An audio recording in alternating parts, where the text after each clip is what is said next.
Good afternoon and welcome to today's webinar. My name is Monica Bryant and I'm the Chief Operating Officer for Triage Cancer. Before we get started today, I just need to go over a little bit of housekeeping. All callers will be muted for the duration of the webinar. If you've got any questions or technical problems, please type them in the chat box to the side of your screen. We are recording this webinar, so it will be available on our website by the end of the week so that you can go back and hear all of the wonderful things that our presenter has for us today again. And at the end of the webinar, you'll be redirected to a survey. And we ask that you just take a few minutes to fill out the survey because we really do value your feedback and opinions, and it helps shape future programming. Now, for those of you that don't know, Triage Cancer is a national nonprofit organization that provides education and resources on the entire continuum of cancer survivorship issues to survivors, caregivers, advocates, and healthcare professionals. And we do this in a couple of different ways. We host a speakers bureau of experts and survivors. We host an educational blog, provide online resources, and participate in seminars, webinars, and conferences all over the country. And because we know that time is precious, we provide information in lots of different ways that's available to you 24/7. So on our website, you'll find links to our educational blog, the events where we will be live and in person around the country. And then we also have a plethora of resources like quick guides on various topics, different laws that are going on in your state, and links to partner publications as well as our other webinars that are coming up. And we're very excited this year to have some new topics in our webinar series. And to see a complete list, you can go to our website at triagecancer.org/webinars. And also on this webpage, you can see the past webinars that have already been presented and links to watch those as well. So we hope that you will connect with Triage Cancer and find that our resources are valuable. But without further ado, it is my absolute pleasure to introduce today's speaker, Ruth Bachman.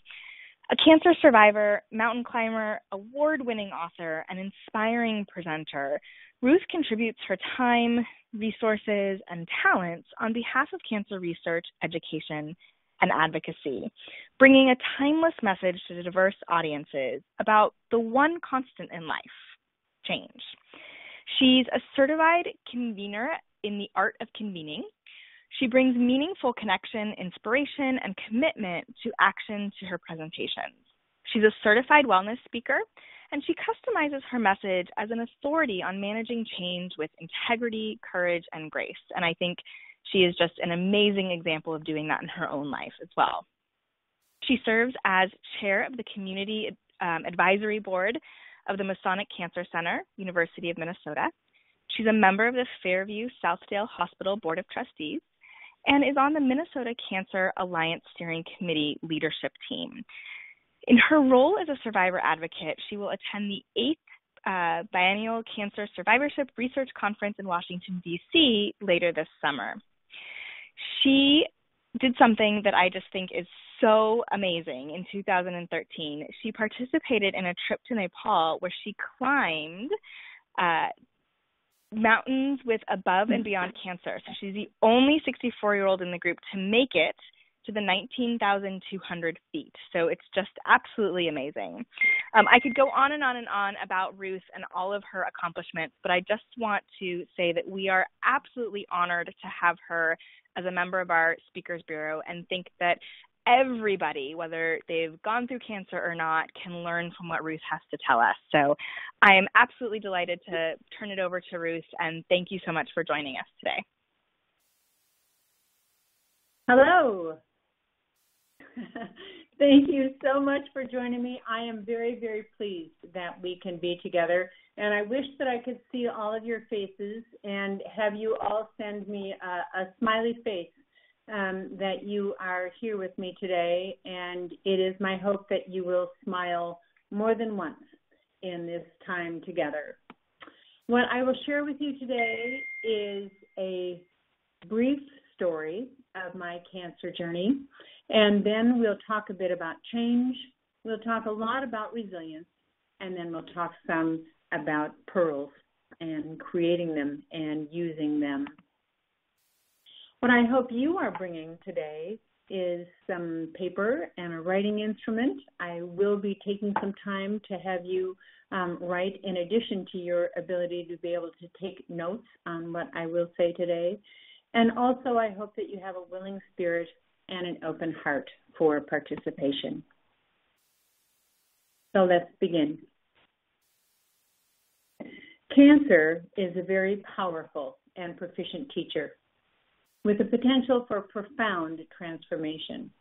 It draws a line in the sand between the way that we once looked at life and death and how we currently live that life after surrendering, accepting, letting go, and integrating that insight into who we are. A cancer survivor is one who is living with, through, and beyond cancer.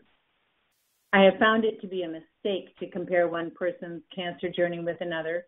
All are different and worthy, and one is not more important or profound than another.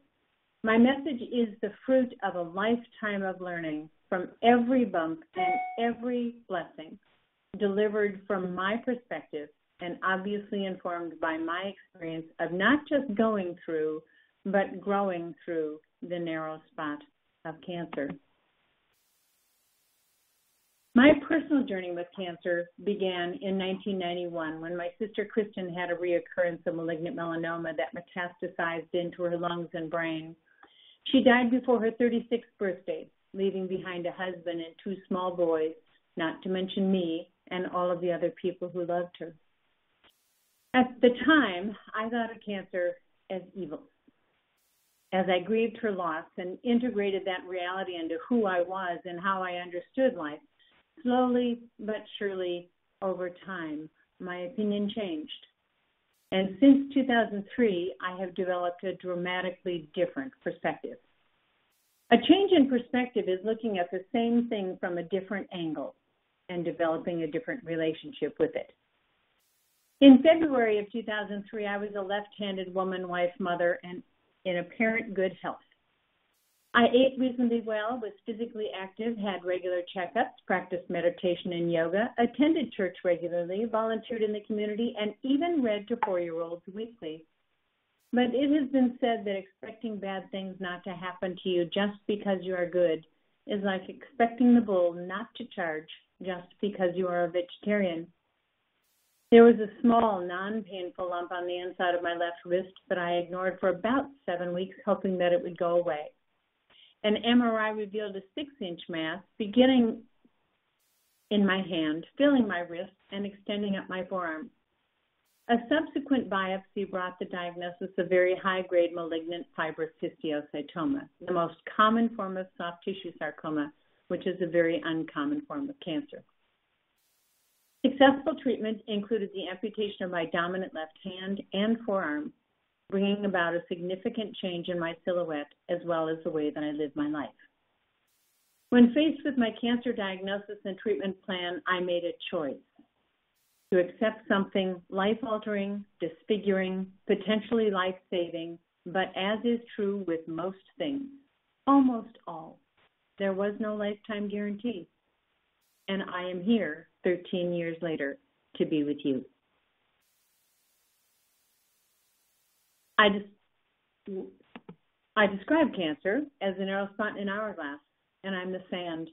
I have traveled from the top through that tight spot to the bottom, the same sand, but with a different arrangement.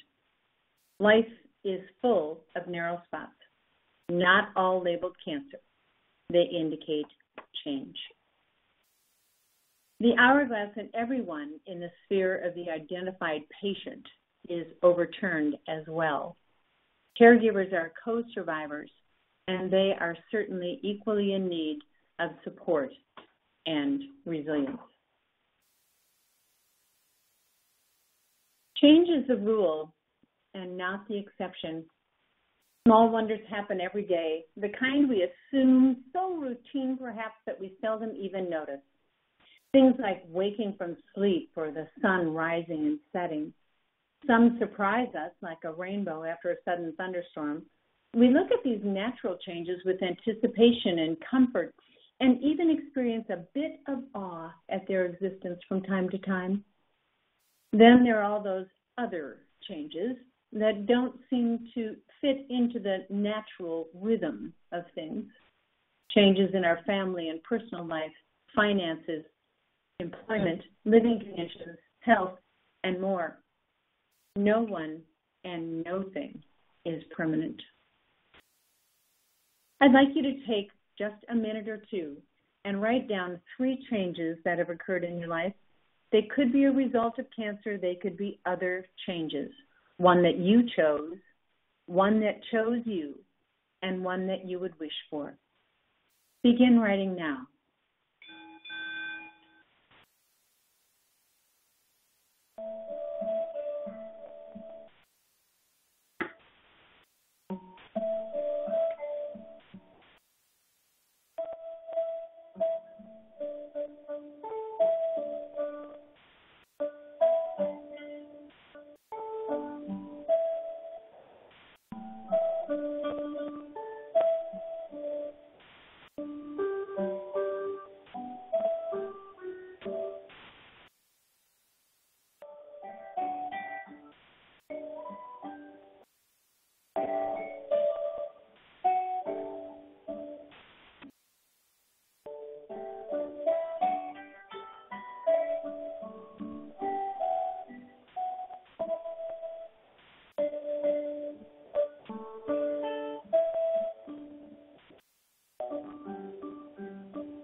Try as we might with force, artificial manipulation, and cosmetic or creative engineering, we think that we can control how it is that change enters our lives. But of course, the opposite is true. We can only control how we respond to change. Our response to change is an indication of our level of resilience. So what is resilience anyway? Well, some think of it as being able to bounce back, spring back, and recover quickly. A juggler makes ball handling look easily, but unless you know how to do it, the balls go every which way and have you running all over the place. It takes coordination and practice, which usually requires effort, patience, and persistence. I was not a juggler before losing my hand, and although I have the desire from time to time, because I think that it would inspire audiences who are watching me, I have not yet put forth the effort to learn that skill. Have you ever watched a child learn ball handling? Skill is developed by trial and error, some coaching perhaps, but most of it is practice, patience, persistence, and a desire and willingness to put forth the effort to learn something new. Resilience, I like the second meaning here, is an ability to recover or adjust easily to misfortune or change. Easily.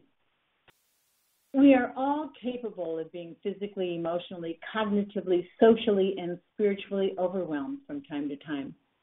There are indeed benefits to being forced out of our comfort zone, Resilience is essentially a set of skills, not just a disposition or a personality type. Those skills make it possible to get through hard times. When we are particularly challenged, we need a combination of resilience role models, tools, strategies, and self-care, so that we don't just bounce back, but we bounce higher. And that bounce is usually not in a straight line. Resilience asks us to take thoughtful care of our body and our soul. Researchers in the field of resilience generally define it as the outcome of one's ability to respond to circumstances with resources that promote health and well-being and cushion us against being overwhelmed by it. I do not see the word easy there. Do you? Resources for resilience do not always require money, however. They require intention and commitment.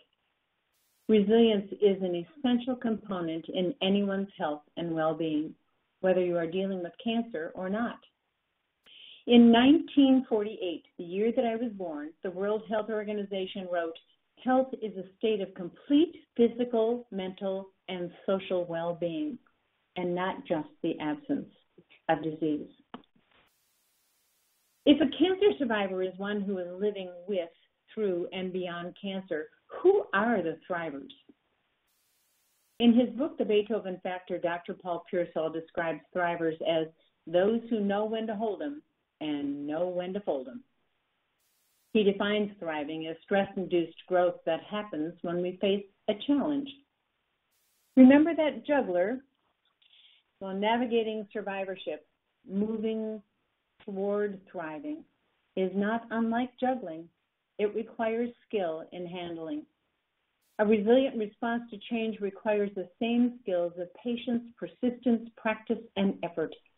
It is learning to say, yes, this has happened. And now what? Dr. Pearsall has 4 categories of thriver traits. They are hardiness, happiness, healing, and hope. There are more than 15,000 titles on Amazon about resilience. Obviously, one size does not fit them all. I did not read them all in preparation for this webinar, and I have heard an opinion that if you've read 3 books on a topic, you can consider yourself an expert. I don't subscribe to that opinion, but I have read several of them over time. And the most common theme is to set an intention on positivity and possibility. Some people are indeed positive by nature, and I admit to being one of them. However, being resilient does not mean being a happy-go-lucky Pollyanna floating effortlessly through life with rose-colored glasses. On the contrary, a resilient response to change is far from effortless. Not unlike a garden, cultivating resilience requires intention, attention, and effort, which allows us to grow. Within the depths of winter, it's hard to imagine spring. The beauty of nature takes time. Imagine tending a garden, your very own little plot of earth. Trust that it can be cultivated, and that cultivation will bring it to its full potential. Even though it's full of rocks and the soil is dry, you begin to plow your plot with patience, sowing the seeds of your future well-being. At the beginning, joy might be found in just feeling that your little plot of earth is indeed workable. You stop looking for a different or better place to be. This doesn't mean that you're suddenly finding flowers growing where there were previously only rocks. It means that you have confidence and faith that something will grow. As you cultivate your garden, tending it with a quiet mind and an open heart, the conditions become more conducive to growth. Slow down, breathe deeply, and listen to your heart. Have patience and faith. Something beautiful will blossom in your garden. The challenge is to say yes and while navigating life's inevitable changes, planned and unplanned, with courage. The root definition of courage is cœur, French for heart. We need to be wholehearted in our passage through cancer and all of life's narrow spots, making room for what is and holding that space in sacred care. If you stop to think about it, narrow spots might actually contribute to our well-being, providing, perhaps demanding, an opportunity for focused attention. Where is your focus? What do you see in this picture? A smiling face of Angelina Jolie? Well, if you were to turn it upside down, you might see something a little bit different. Notice anything different about this lung scan? Well, Harvard researchers have found that 83% of radiologists didn't notice the gorilla in the upper right-hand portion of this image. Researchers have shown that people often miss the occurrence of an unexpected yet obvious event if they are engaged in another task, a phenomenon called inattention blindness. This is a link to an awareness test, and I encourage you to write down that website address and go and take it sometime.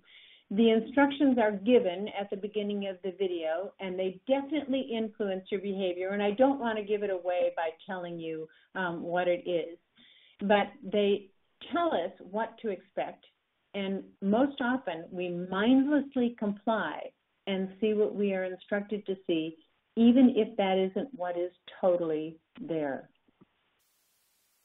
So write that down. HTTPS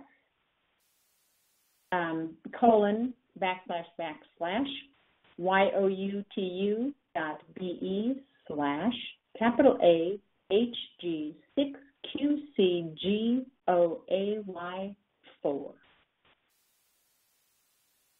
Your focus determines your reality. Focusing on eliminating weeds does not necessarily allow us to experience a beautiful garden. We have a negativity bias. Most people do. Fixing problems tends to be the focus, rather than focusing on what is going well. While the negative screams at us in the dark, the positive only whispers while shining a light on things that are going well. Positive emotions expand our awareness, making it easier for us to learn new things and to discover valuable resources. So here's a brief, incomplete list of what many experts believe are the key components in resilience. First, realistic optimism. That is focusing on the positive without denying the negative. Facing fear. It's important to develop an adaptive response, not running from, but facing what scares you. Self-awareness and engagement. To recognize what makes you uniquely strong and own it. Learn new things as often as you can and remain open to find meaning in what has happened. Mindfulness, noticing without judging, being present, and not dwelling on the negative over long. Meaning and purpose, that certainly is a field of spirituality, being a part of something that is larger than you are, and developing a core set of unshakable beliefs. Self-care, certainly not a selfish act, focusing on sleep, nutrition, physical activity, and mindfulness practices. Relationships are key. Connection is the currency to well-being, and isolation is deadly. Be quick to reach out for support and help. And social play builds ties between people that are lasting and consequential. Express gratitude and benefit from the pleasant memory of a positive event. Maintain a sense of humor. Laughter really is good medicine. Have a resilient role model list. Look for cues from someone who is especially resilient and know who your role models are and what makes them so. Full catastrophe living and Jon Kabat-Zinn have had a significant impact on my life since about 1994 when I took a class in mindfulness-based stress reduction. The tools that I learned there have been put to practice many times since that time, and I certainly drew on them heavily when I was going through my experience with cancer. There's also a program that is available in some areas called mindfulness-based cancer recovery, and it generally brings people together who have had a cancer experience but focuses on the same goals as mindfulness-based stress reduction. I encourage you to seek it out. These 4 books are some that I have read, and I have also had the opportunity to hear these authors speak at the University of Minnesota. They've been brought in by the Center for Spirituality and Healing there. In his research, Dr. Stephen Southwick found that resilience facilitates an active and creative approach to coping with challenging situations. He writes, "Traumatic events throw our lives into turmoil in unpredictable ways. No 2 people will respond to them in the same way. But common factors of resilient responses were confronting fear, maintaining an optimistic but realistic outlook, seeking and accepting social support, and having role models." According to Dr. Fredrickson, positivity feels good.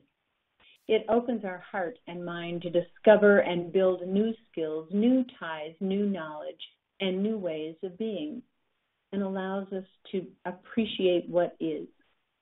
She encourages the reader to cultivate curiosity about and acceptance of whatever we are currently experiencing. Positivity obeys a tipping point, that sweet spot in between where a small change makes a big difference. And the ratio is 3 to 1. Not necessarily in one day, but over time, 3 positive to 1 negative. We tend to focus on the negative more and longer than the positive, and there needs to be a conscious decision to do otherwise. Ellen Langer describes mindfulness as the simple act of actively noticing things, the variability and uniqueness of our circumstances.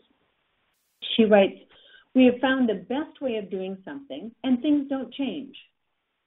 Except we know that we can never be sure of the former, and the latter is simply never true." What I love about her writing is her provocative perspective and opinion on the power each of us has to bring increased health, competence, and happiness to our lives. In his book, Flourish, Dr. Martin Seligman describes gratitude as the hunt for the good stuff and suggests that we spend time each day focused on what went well, that we will indeed increase our resilience if we do so. He encourages deliberately practicing random acts of kindness and gratitude. And he encourages gratitude journals, which have become very popular. And he also encourages and endorses writing, yes, handwritten thank you notes as a part of your resilience practice. I'd like you to take a couple of minutes again now and write down 3 good things that have happened in your day so far.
Dr. Esther Sternberg has written a wonderful book called Healing Spaces, and she's done extensive research on the positive psychological and neurological effects of just seeing and recognizing something as beautiful, experiencing awe. When and how do you experience awe and wonder? Seek out and take notice of life, from beautiful scenes in nature to witnessing an amazing accomplishment of another person to encountering something that is vast in size, number, power, or complexity. Many things can bring about the feeling of awe. Beauty nourishes hope, and beauty draws us to the divine.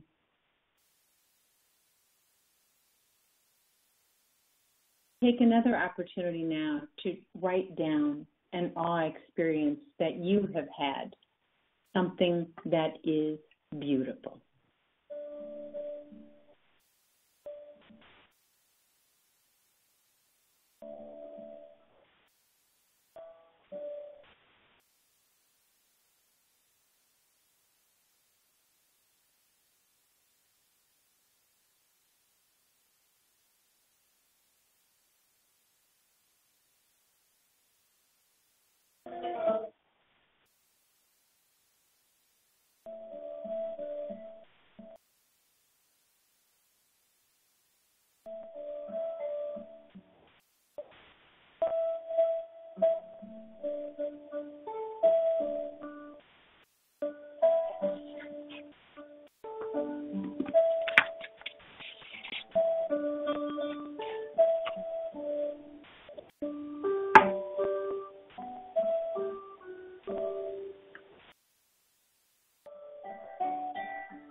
So, does this mean that we only focus on the positive? No, I'm afraid not. A narrow spot is a place, an event, a relationship, a failing, or falling apart is something that brings us to our knees with the realization that we are not in control anymore. Positive emotions alone are not enough. The real key is in emotional agility. Remember key component number 1, realistic optimism, focusing on the positive without denying the negative, accepting the reality of the circumstances, honestly assessing the challenges, setting the intention to see possibilities, working towards some goal, having faith in the outcome, accepting help, maintaining a sense of humor, expressing gratitude, and realizing that grace is present in it all. Positivity is the heart of human resilience, and with it comes exquisite emotional agility. If we are able to say, yes, this has happened, and now what? A narrow spot becomes a tool that provides us with life lessons that contribute to our well-being by providing an opportunity for personal growth. Narrow spots require attention, conscious acknowledgement, and grieving to one degree or another. There is generally loss associated with change, grieving the loss of a dream or a goal, of a loved one, of a body part, of a relationship, of a position at work or in the community, of a prized possession. The list goes on. Grieving is a journey of discovery, surrender, acceptance, and letting go, integrating the loss into who we are and how we understand life over time, creating a new relationship with what or who is gone. I'd like to share a poem with you, Old Maps No Longer Work by Joyce Rupp. I keep pulling it out, the old map of my inner path. I squint closely at it, trying to see some hidden road that maybe I've missed. But there's nothing there now, except well-traveled paths. They have seen my footsteps often, held my laughter, caught my tears. Toss away the old map, she says. You must be kidding, I reply. She looks at me with wise eyes and repeats, toss it away. It's of no use where you're going. I have to have a map, I cry, even if it takes me nowhere. I can't be without direction. But you are without direction, she says. So why not let it go? Be free. So there I am, tossing away the old map, sadly, fearfully putting it behind me. Whatever will I do? Wails my security. Trust me, says my soul. No map, no specific directions, no this way ahead or take a left. How will I find my way? No map. But then my soul whispers, there was a time before maps when pilgrims traveled by the stars. It is time for the pilgrim in me to travel in the dark, to learn to read the stars that shine in my soul. I will walk deeper into the dark of my night. I will wait for the stars, trust their guidance, and let their light be enough for me. There is abundant room for individual variation in the path of any grieving journey because there is no roadmap with which to travel, no timetable, and no neat progression from one stage to the next. However, the experts agree that if you do not grieve a loss, it will wait for you. It won't dissipate and disappear. To grieve well, the loss of anyone or anything is a spiritual skill worth developing. Take the time your body and soul needs to feel and incorporate loss and grief into your life journey. Resilience requires that we face our challenges and changes realistically with patience, persistence, practice, and effort. Name the narrow spots, tell their stories, and gather information and resources. What story do you tell yourself about why your life has gone the way that it has?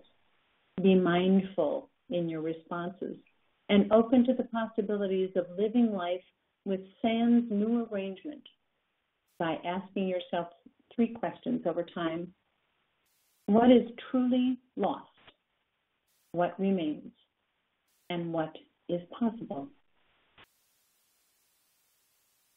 Think briefly and jot down a few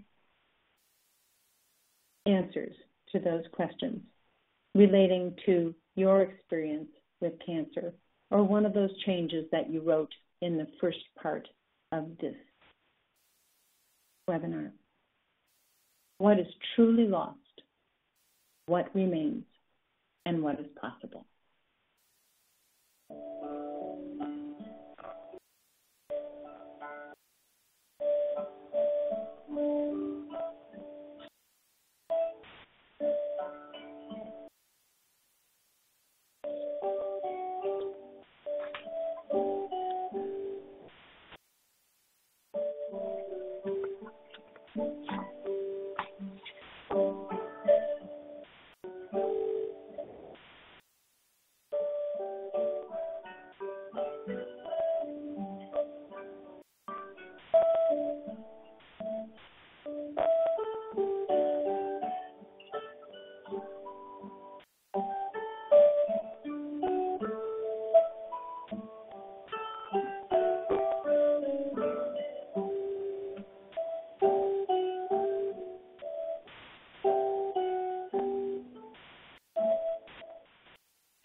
Be in community. Facing narrow spots alone is hazardous to our health. Connection is the currency of well-being. Surround yourself with a palpable web of support, care, concern, and prayer. Cultivate confidence. Have someone that you can call at 4 o'clock in the morning. Have real friends, not just those on social media. Shake hands and hug more. Physical contact optimizes oxytocin and serotonin, which boost mood and promotes bonding. And it's going to seem like a long time at first, but try to hold a hug or a handshake for 6 seconds or more for maximum benefit. High-quality connections are, in fact, life-giving. The 4 ways to build those high-quality connections are to respect engagement, to be present, attentive, and affirming, support what that other person is doing, to trust and let it show, and to play. Allow time to simply goof off with no particular outcome. Often a narrow spot occurs as if a phone rings and you answer it, and a voice on the other end tells you that life as you know it is no longer that way. And wouldn't it be nice if that call were always from the Publishers Clearinghouse sweepstakes? Narrow spots can be positive or negative. They can include crisis and disaster, to be sure, but also all of those other things, large and small, that occur by accident or design and bring about a new arrangement in our sand. And they are usually accompanied by fear. A favorite definition of fear is false expectations appearing real. Fear keeps us from being open and moving forward. It does not prevent us from experiencing narrow spots. It only makes the passage more challenging. You can go kicking and screaming through that narrow spot, but you're going to go. The secret is not to fight the passage, but to gracefully accept what is and embrace the passage. Not a stoic surrender, but rather a courageous reconciliation with reality. And that is easier said than done. After arriving at the bottom of the hourglass, you can stick your head in the sand and pretend that nothing has happened. Or you can rest patiently and discover your sand's new arrangement, moving forward slowly but surely, wholeheartedly. Patience is not waiting passively until someone else does something, nor is it stoic endurance. It has everything to do with a gentle, honest relationship with yourself. It asks you to be present, wholeheartedly, mindful, saying to yourself, yes, this has happened, and now what? After you've gone through the narrow spot, compare what actually happened with what you feared would happen. Practice this over and over until fear of the unknown slowly transforms into faith that is born from experience. Take advantage of the opportunity to grow. All growth is about change and adjusting to what is. And suffering, on the other hand, is resistance to what is. Narrow spots are tools that provide us with life lessons that lead us to compassion and wisdom. One of my resources for resilience is the book Hind's Feet on High Places, written by Hannah Hurnard. It is an allegorical tale which is admittedly written with a Christian perspective. However, in my opinion, it carries a universal message of the heroine's journey. It tells the story of little Much Afraid, an orphan born with 2 crippling disfigurements who has been raised by her aunt, Mrs. Dismal Forebodings, in the village of Much Trembling in the Valley of Humiliation. Much to her family's chagrin, little Much Afraid works in the service of the strong, kind, and gentle chief shepherd.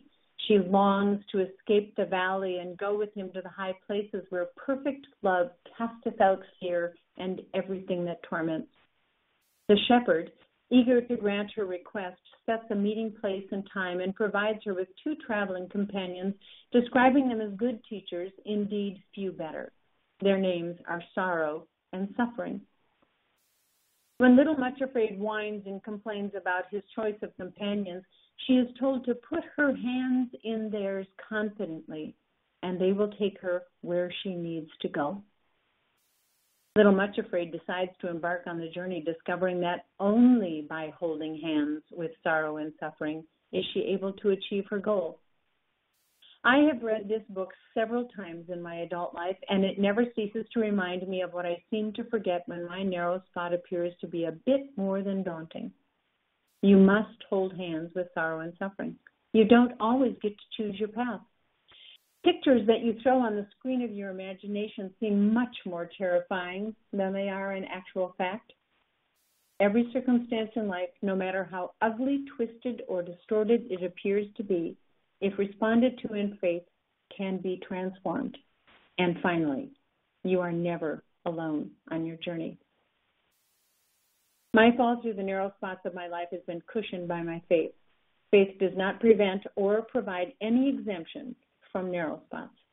It is for confronting fear and experiencing narrow spots fully, faithfully, with grace. When we don't think that we'll be able to take another step and we do, it is grace. When we don't see the light at the end of the tunnel and then there is a flicker, it is grace. When we don't think that we will be able to take another breath and we do, it is grace. Nothing is required of us but presence, spending time in the presence of the divine, not perfection or performance, only presence. Stephen Levine wrote, "There is a grace approaching that we shun as much as death. It is the completion of our birth. It is an insistent grace that draws us to the edge and beckons us surrender safe territory and enter our enormity. Change is inevitable." In the song Closing Time by Semisonic, there is a lyric, "Every new beginning comes at some other beginning's end." Transformation is intentional. With the gift of grace, transformation is purposeful and not effortless. Until it ends, life does indeed go on. When we are learning to live life with a new arrangement in our sand, we have choices to learn to do something a new way, to ask for help, or to decide gracefully not to do some things. We get to choose our attitude along the way. Taking responsibility and giving up control are the two sides of the resilience coin. No matter where your riverbed of emotions flows today, over time and with effort and attention, you can change its course and location. Sometime make a list of all the things that you do in your life and the people with whom you engage in those activities. Then ask yourself, if I only have $100 of energy in a day, no savings account from yesterday, and no pocket to stick anything in for tomorrow, how would I spend my money? This exercise helps to set priorities and provides an experience for personal power when we can act on those priorities and let go of what or who needs to no longer appear on the list. Ask for help. We all need help from time to time, and accepting help is a gift to the person offering it as well as a gift to the one accepting and receiving it. This is a part of self-care, and self-care is not a selfish act. Self-care keeps us going, tending to our physical and spiritual needs daily. The cornerstone of self-care is being present, slowing down, breathing deeply, and listening to your heart, gently and honestly facing limitations and seeking possibilities. Attending to sleep, nutrition, physical activity, and mindful practice. Maintain your sense of humor. Oh, I wish I could see you now to know if you've been laughing or smiling at anything that has been said or shown so far. Well, most people would say that there is very little funny about cancer, but I did find that finding humor in my situation did keep my resilience up and also kept those in my circle of support more fully engaged. From my Name That Tumor contest to the Farewell to Arm party, we laughed. Laughter is good for your health. It relaxes your whole body. A good, hearty laugh relieves physical tension and stress and leaves your muscles relaxed for up to 45 minutes afterward. Laughter boosts your immune system. It decreases stress hormones and increases immune cells and infection-fighting antibodies, and thus it improves your resistance to disease. Laughter triggers the release of endorphins, the body's natural feel-good chemicals, and endorphins promote an overall sense of well-being and can even temporarily relieve pain. Laughter enhances resilience. Someone once told me that I make life as an amputee look easy, and I can assure you that life is not and has never been easy for me. I have experienced numerous narrow spots, and I am not going to list them for you now. My narrow spots have been positive and negative, large and small, have included crisis and disaster, and have occurred by accident and design. And in my response to them, I have stumbled more often than I have succeeded, and I am not ashamed to say so. I don't have the answers to the multitude of questions that are posed by all of the narrow spots in my life. Poet Rainer Marie Rilke wrote, "Be patient toward all that is unresolved in your heart and try to love the questions themselves. Do not seek the answers which cannot be given you because you would not be able to live them. And the point is to live everything. Live the questions now. And perhaps someday, far in the future, without even knowing it, you will live your way into the answers. We give and accept answers too quickly and seek to take away emotional pain too easily and too often distract ourselves with busyness before we have learned what the narrow spot has to teach us. Set the intention to rest at the bottom of the hourglass without all of the answers. There is an elite training facility in a building that I frequent, and the sign on the stairway leading to that place where people train to do things like triathlons says, there is no elevator to performance. The not-so-subtle message? You need to take the steps. Life is challenging, even downright messy sometimes. The challenge is to say yes and to navigate life's changes wholeheartedly, to discover your unique resources, and then to move forward until inevitably your hourglass is upended again. No one and no thing is permanent except the presence of the divine. Joseph Campbell wrote, "Each of us is a completely unique creature, and if we are ever to give any gift to the world, it will have to come out of our own experience and fulfillment of our own potentialities, not someone else's. We rarely get to choose our narrow spots, but we do get to choose what we take on the passage. Positivity is a choice we all need to make again and again, day after day. We can take responsibility for our life even though we cannot control its twists and turns. We can take responsibility for our health even though we cannot control the ultimate outcome." When we look back at the narrow spots throughout life, we probably see that the outcome rarely, if ever, matched the perceived threat. Even the big threats, like divorce, illness, and death, which can knock you over and shake you to the core, leave you alive and strangely expanded. Find your resources, internal and external. Sift them out sooner rather than later. Be specific. Make a list of poems and stories and songs and people and movies and books. The choice is yours.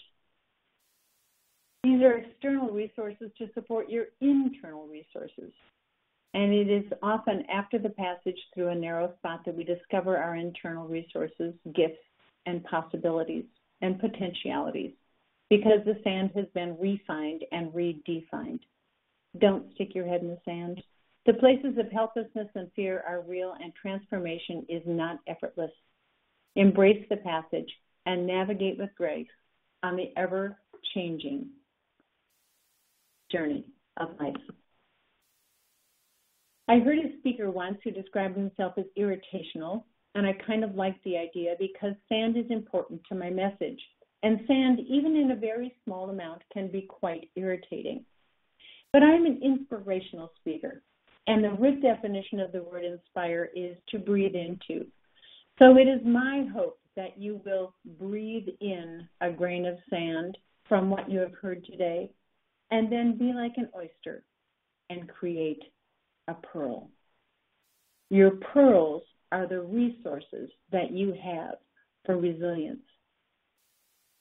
Take a moment when this is over to create your list of resources for resilience. Begin that list and keep track of it. Pay attention to it. The Shaker tune says, to turn, turn will be my delight, for in turning, turning, we come round right. Perhaps Cancer is meant to move us on beyond where we are now, to the fullness of life we are here to discover. Don't just go through. Grow through your narrow spots, Cancer and all, and be a thriver. I thank you very much for being with me today, and I know that our time is short, and I am happy to stay online if anyone has any questions to ask, or else you can send me an email, ruth@ruthbachman.com, and I am happy to answer them individually as well. I am very grateful for your participation, and as I said, I hope you breathe in just one grain of sand from what I have said and shared with you today. Thank you.